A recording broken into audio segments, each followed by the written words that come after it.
Sejarah Hukum Indonesia. Fata Pramudianti, 221,426. Anita Herma, 221,423. Citra Azara, 221,425. Melia Savitri, 221,421. Muhammad Isan, 221,433. Baik, di sini saya akan menjelaskan tentang VOC, yaitu company perserikatan dagang milik Belanda yang menjajah Indonesia sejak abad ke-17 dan bubar pada 1799. VOC yang awalnya didirikan untuk menjalankan kegiatan perdagangan di Asia, khususnya kawasan Timur Jauh atau Asia Tenggara, namun pada akhirnya VOC yang asalnya ingin melakukan perdagangan malah terobsesi untuk menguasai wilayah Asia yang mereka datangi, termasuk di kawasan Indonesia. Di sini juga kerajaan Belanda memberikan hak istimewa atau oktroy kepada VOC dalam melakukan segala aktivitasnya, seperti menjalankan misi 3G, yakni ada gold, mencari kekayaan, glory, memperluas wilayah demi kejayaan, lalu juga ada gospel, menyebarkan agama. Maksud di sini adalah hak-hak istimewa VOC yang meliputi hak monopoli perdagangan, hak menduduki dan memerintah daerah asing, hak memiliki tentara sendiri, hak mencetak mata uang sendiri, hak mengumumkan perang, serta hak menjalin perdamaian. Awalnya, VOC menjalankan kegiatan dengan berpusat di Ambon, Maluku sejak tahun 1610. Namun, barisan company Belanda ini kemudian memindahkan ibu kota ke Jayakarta atau bisa dibilang Batavia saat Jan Pieterszoon menjabat Gubernur Jenderal VOC. Lalu dengan seiringnya berjalan waktu, VOC yang menikmati masa kejayaannya di Indonesia pada abad ke-17 melalui berbagai masalah internal serta eksternal yang cukup parah dampaknya. VOC pun dibubarkan. Di sini ada dampak eksternalnya. Nah, dampak eksternalnya pemimpin kerajaan Belanda, William V, digulingkan oleh Prancis di bawah pimpinan Napoleon Bonaparte pada 1795. Dampaknya Belanda dan seluruh wilayah kolonial harus takluk kepada Prancis. Perubahan politik pemerintahan ini berdampak cukup besar terhadap VOC. Pemerintahan Prancis semakin mempersulit ruang gerak VOC karena aksi-aksinya yang dianggap bertentangan dengan visi misi mereka, yaitu semangat kebebasan dan kesetaraan yang sedang digaungkan.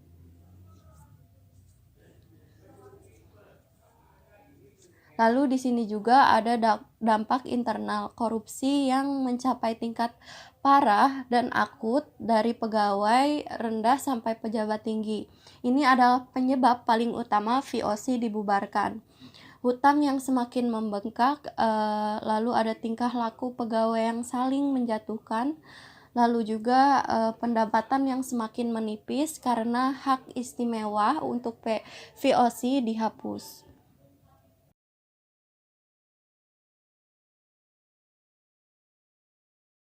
Di masa Besultan Regerings atau BR, di sini raja mempunyai kekuasaan mutlak dan tertinggi atas daerah-daerah jajahan, termasuk kekuasaan mutlak terhadap harta benda milik negara bagian lain, menurut pasal 36 UUD Negeri Belanda 1814. Kekuasaan mutlak raja itu diterapkan pula dalam membuat dan mengeluarkan peraturan yang berlaku umum dengan nama Algemene Verordening atau peraturan pusat. Ada dua macam keputusan raja sesuai dengan kebutuhannya. Ketetapan raja yaitu Besult, sebagai tindakan eksekutif raja, misalnya ketetapan pengangkatan gubernur jenderal, ketetapan raja sebagai tindakan legislatif, misalnya berbentuk Algemene Verordening atau Algemene Maatregel van Bestuur di negara Belanda. Raja mengangkat komisaris jenderal yang ditugaskan untuk melaksanakan pemerintahan di Netherlands atau Hindia Belanda. Mereka yang diangkat adalah Elliot Busquets dan Van de Kappelin. Para komisaris jenderal itu tidak membuat peraturan baru untuk mengatur pemerintahannya. Mereka tetap memberlakukan undang-undang dan peraturan-peraturan yang berlaku pada masa Inggris berkuasa di Indonesia, yaitu mengenai land rente dan susunan peradilan buatan Raffles, karena di sini mereka ingin menunggu terwujudnya kodifikasi hukum yang direncanakan oleh pemerintahan Belanda. Lembaga peradilan yang diperuntukkan bagi orang-orang pribumi tetap sama digunakan pada peradilan Inggris. Begitu pula pelaksanaannya dalam usaha untuk memenuhi kekosongan kas negara Belanda. Gubernur Jenderal Dubus dengan Gisignas menerapkan politik agraria dengan cara mempekerjakan orang-orang pribumi yang sedang menjalankan hukum yang dikenal dengan kerja paksa atau dwangsarbeid. Suatu hal yang perlu diperhatikan bahwa pada tahun 1830 pemerintah Belanda berhasil mengodifikasikan hukum perdata. Pengundangan hukum yang sudah berhasil dikodifikasikan itu baru dapat terlaksana pada tanggal 1 Oktober 1838. Setelah itu timbul pemikiran tentang pengkodifikasian hukum perdata bagi orang-orang Belanda yang berada di Hindia Belanda. Pemikiran itu diwujudkan sehingga pada tanggal 15 Agustus 1839, Menteri Jajahan Belanda mengangkat Komisi Undang-Undang bagi Hindia Belanda. Di dalamnya terdiri dari Mr. Scotland van Oud Haarlem dan Mr.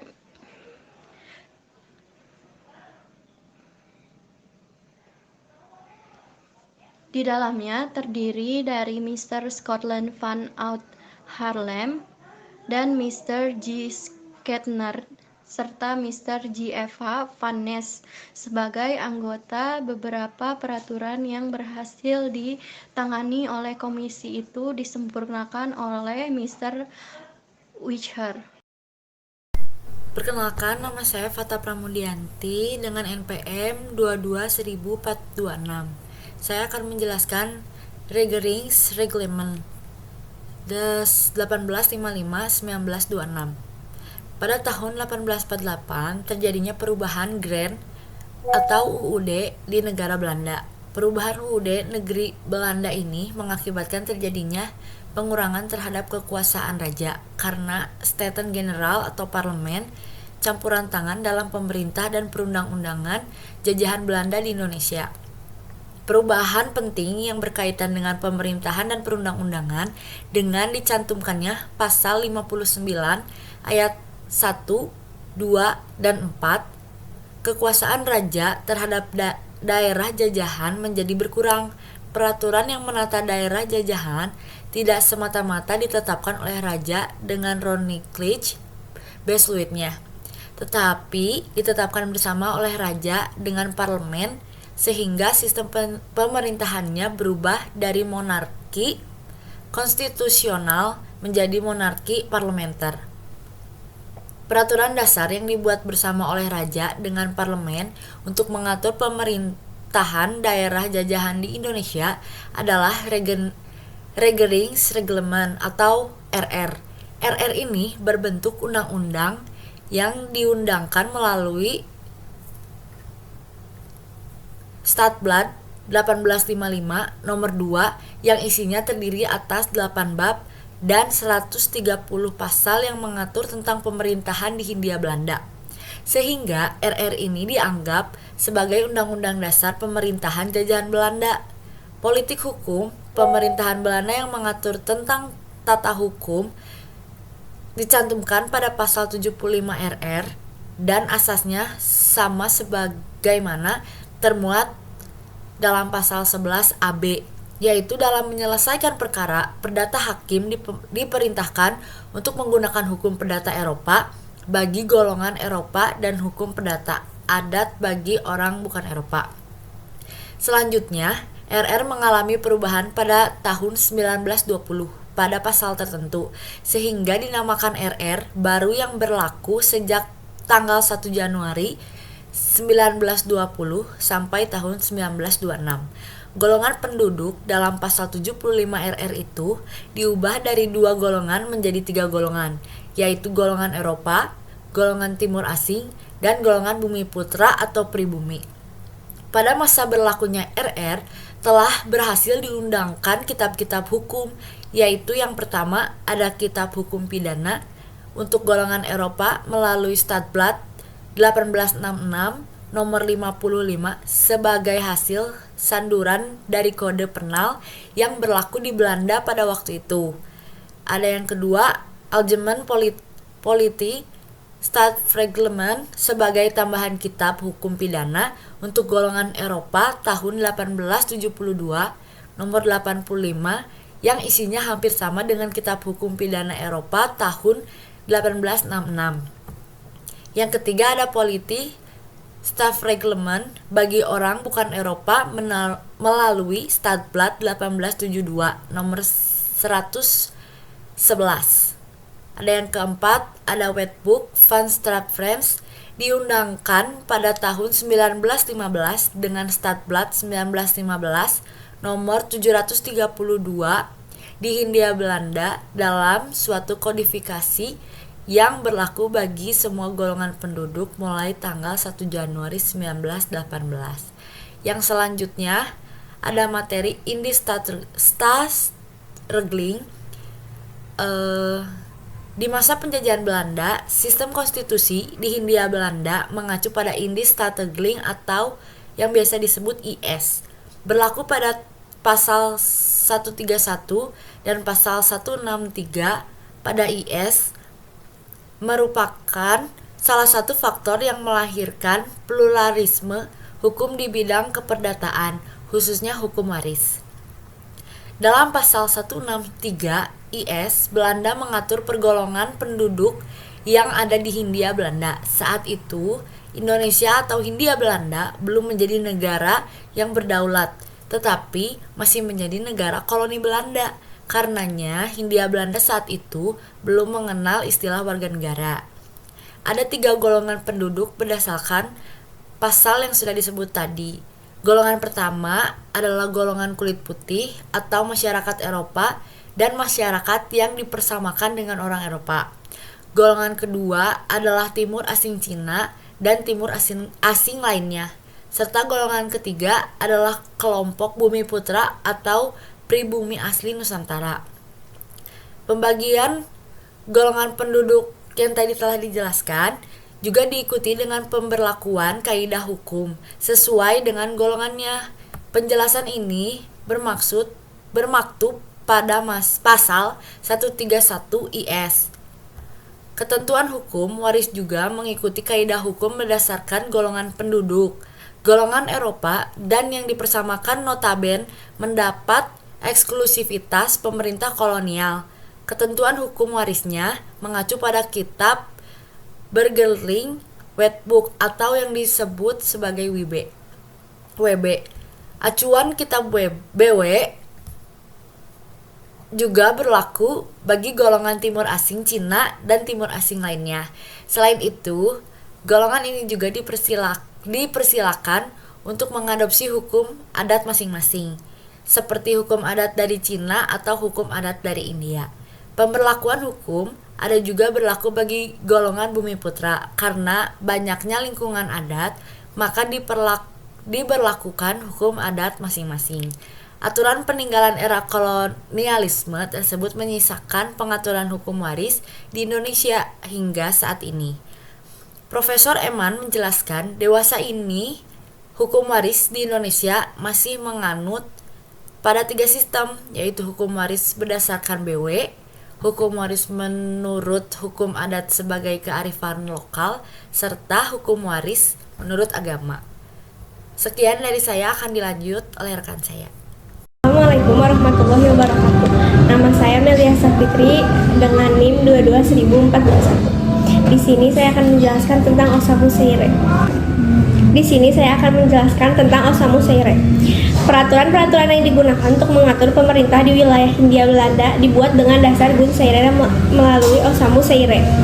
Dalam keadaan darurat, pemerintah bala tentara Jepang di Hindia Belanda menentukan hukum yang berlaku untuk mengatur pemerintah dengan mengeluarkan Osamu Seire nomor 1 1942. Pasal 3 Osamu Seire nomor 1 1942 menentukan bahwa semua badan pemerintahan dan kekuasaannya, hukum dan undang-undang dari pemerintah yang dulu tetap diakui sah untuk sementara waktu, asal tidak bertentangan dengan peraturan pemerintahan militer. Dari ketentuan dengan peraturan pasal 3 Osamu Seire nomor 1 1942 tersebut dapat diketahui bahwa hukum yang mengatur pemerintahan dan lain-lain tetap menggunakan Incidence Stadtrechtling IS. Hukum perdata, pidana, dan hukum acara yang berlaku bagi semua golongan sama dengan yang ditentukan dalam pasal 131 IS, dan golongan-golongan penduduk yang ada adalah sama dengan yang ditentukan dalam pasal 163 IS. Kemudian pemerintah bala tentara Jepang mengeluarkan nomor istimewa tahun 1942 dan Osamu Seire nomor 25 tahun 1944 menentukan aturan-aturan pidana yang umum dan aturan-aturan pidana yang khusus. Gun Seire nomor 14 tahun 1942 mengatur tentang pengadilan di Hindia Belanda. Masa Orde Lama yang dipimpin Soekarno berlangsung dari 1945 hingga 1966 atau sekitar 22 tahun usai Indonesia menyatakan kemerdekaan. Sistem pemerintah pun mulai dirombak dari presidensial menjadi parlementer. Di sepanjang tahun ini, meski sudah merdeka, Indonesia masih terus mengalami gejolak dan peperangan. Salah satunya perang melawan Belanda untuk merebut Irian Barat. Terlebih kabinet presidensial yang berubah menjadi kabinet parlementer memiliki sistem penerapan politik yang berbeda. Di antaranya, menteri-menteri kabinet bertanggung jawab kepada DPR. Kekuasaan legislatif lebih kuat daripada eksekutif. Program kebijakan kabinet harus sesuai tujuan politik. Tak hanya itu, di masa Orde Lama juga tidak terlalu banyak pembangunan untuk kepentingan masyarakat. Bahkan jumlahnya dapat dihitung, salah satunya sarana olahraga yang berada di kawasan Senayan, pabrik baja, Krakatau Steel, dan Bandung Jatiluhur. Ketiga sarana tersebut diketahui tidak tuntas pembangunannya dan baru rampung pada masa Orde Baru. Perkenalkan, nama saya Citra Zahra dengan NIM 2210425. Di sini saya akan menjelaskan bagian masa Orde Baru dan masa reformasi. Awal dari masa pemerintahan di era Orde Baru muncul setelah dikeluarkannya surat perintah yang berlaku selama kurang lebih 32 tahun pada 11 Maret 1966 hingga 1988. Diangkatnya Soeharto menjadi presiden di Indonesia juga menandakan era Orde Baru yang menggantikan Presiden Soekarno. Sebelumnya penamaan Orde Baru ini digunakan sebagai perbandingan dari masa sebelumnya yaitu Orde Lama. Di masa Orde Baru ini, sistem pemerintahannya masih menggunakan presidensial, di mana keputusan eksekutif ada di tangan presiden, serta memiliki bentuk pemerintahan yaitu republik. Dasar dari konstitusi dari negara Indonesia adalah UUD 1945. Berdasarkan Ensiklopedia Britannica 2015, Pada masa Orde Baru ini, pemerintahan menekankan pada adanya stabilitas nasional, baik dalam program politiknya dan juga rehabilitas ekonomi yang ada, serta berkepribadian dan juga fokus pada bidang sosial budaya. Pada masa ini juga terjadi kemajuan dalam demokrasi di Indonesia, di mana seperti yang dapat dilihat dari hasilnya, inflasi menurun dan mata uang Indonesia menjadi stabil. Namun, walaupun mengalami perkembangan tersebut, kekuasaan dari seluruh pemerintahan pada saat itu ada di tangan presiden seutuhnya. Hal itu juga menyebabkan runtuhnya era Orde Baru dikarenakan adanya krisis moneter di tahun 1997. Setelah adanya krisis, kondisi ekonomi negara Indonesia semakin memburuk, dan hal ini bukan hanya dialami oleh Indonesia saja, namun juga berbagai negara lain. Kondisi yang terjadi pada saat itu membuat korupsi, kolusi, serta nepotisme atau KKN menjadi semakin tinggi, dan angka kemiskinan juga meningkat. Adanya ketimpangan yang mencolok dari kedua pihak tersebut memicu gerakan demokrasi dalam rangka menuntut adanya perbaikan ekonomi dan juga reformasi total pada pemerintahan Indonesia. Era Orde Baru yang berakhir pada tahun 1998 dengan pengunduran diri Soeharto sebagai presiden yang membuat kemunculan era reformasi. Ciri-ciri pemerintahan pada Orde Baru: 1. Kuatnya pengaruh militer atau duifungsi ABRI. Kedua, terbatasnya pilihan politik. Ketiga, pembangunan yang masif. Keempat, pemerintahan sentralistik. Di sini saya akan menjelaskan masa reformasi. Masa reformasi adalah masa perubahan dari masa sebelumnya. Di Indonesia, masa reformasi terjadi pada tahun 1998, yaitu masa peralihan dari Orde Baru atau pemerintahan Soeharto ke masa selanjutnya. Awal dari pemerintahan di era reformasi atau yang disebut sebagai masa transisi ini digunakan untuk membuka peluang dalam menata kehidupan yang lebih berdemokrasi. Masa reformasi dimulai dengan adanya kepemimpinan B.J. Habibie sebagai presiden untuk menggantikan Soeharto yang telah mengundurkan diri. Reformasi yang ada di Indonesia sendiri terjadi pada tahun 1998, di mana merupakan awal kejatuhan Orde Baru setelah adanya gerakan reformasi dari berbagai elemen masyarakat. Reformasi yang terjadi tersebut disebabkan semakin banyaknya krisis yang terjadi seperti politik, ekonomi, hukum, sosial, dan juga krisis kepercayaan masyarakat terhadap pemerintahan yang ada.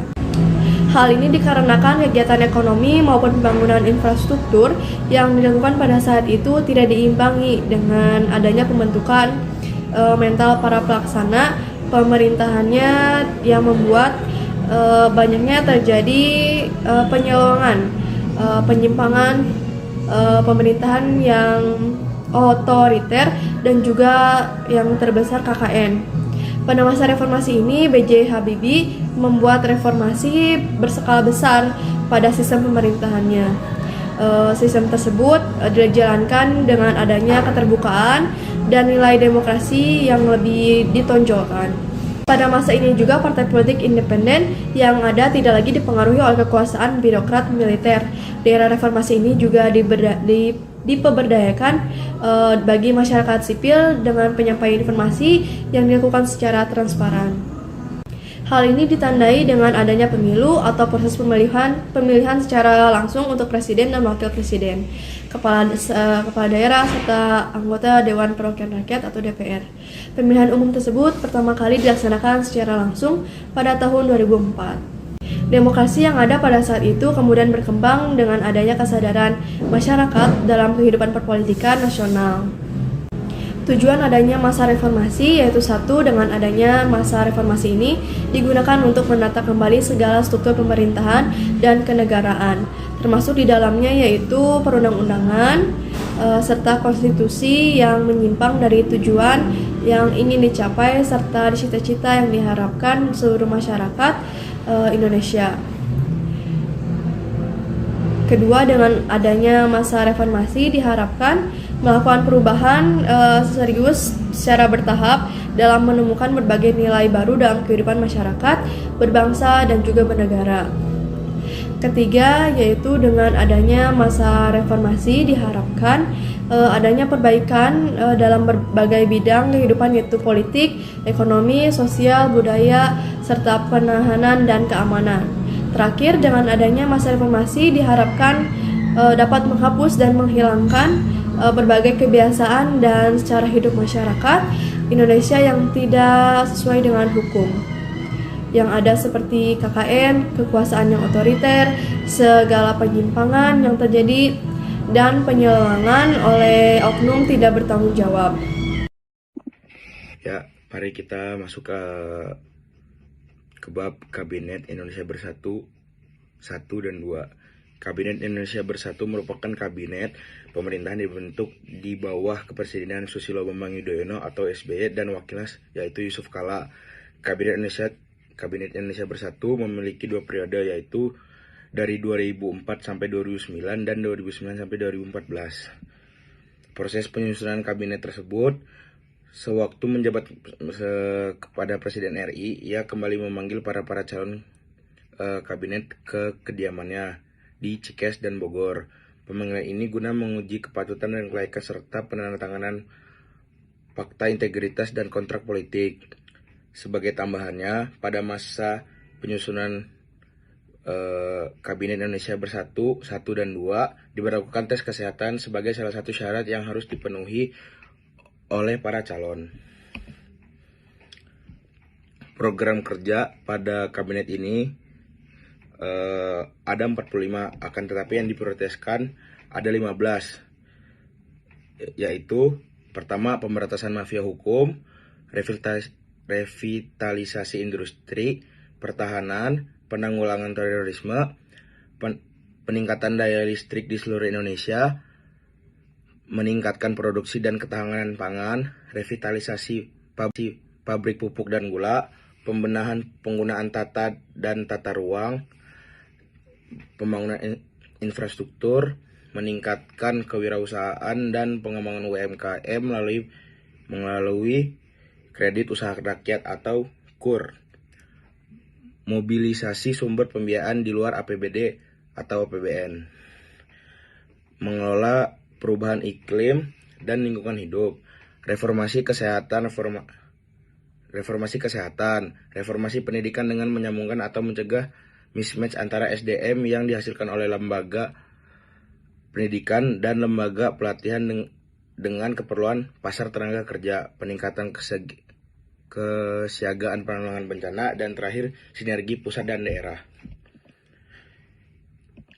Kita masuk ke bab selanjutnya yaitu Kabinet Kerja dan Indonesia Maju. Kabinet Kerja dan Indonesia Maju adalah kabinet yang dibentuk oleh Presiden Jokowi dan wakilnya Ma'ruf Amin yang terdiri dari 3 menteri koordinator dan 30 menteri bidang yang diumumkan pada 23 Oktober 2019 dan dilantik berdasarkan surat keputusan Presiden Republik Indonesia nomor 113/P tahun 2019 tentang pembentukan Kementerian Negara dan pengangkatan Menteri Negara Kabinet Indonesia Maju tahun periode 2019 sampai 2024. Latar belakang Kabinet Kerja dan Indonesia Maju. Kabinet Indonesia Maju terdiri dari 45% kalangan partai politik dan 55% dari kalangan partai profesional. Para menteri yang berusia 25 tahun dan di bawah 30 tahun dan di bawah 35 tahun mengisi jabatan kementerian lama dan bukan dari partai politik. Serta jaksa agung juga berasal dari luar partai politik. Presiden Jokowi juga menyampaikan bahwa kabinet ini terdiri dari seorang kepala daerah serta para menteri yang lama dipertahankan, bertukar posisi, dan dilepas tugaskan.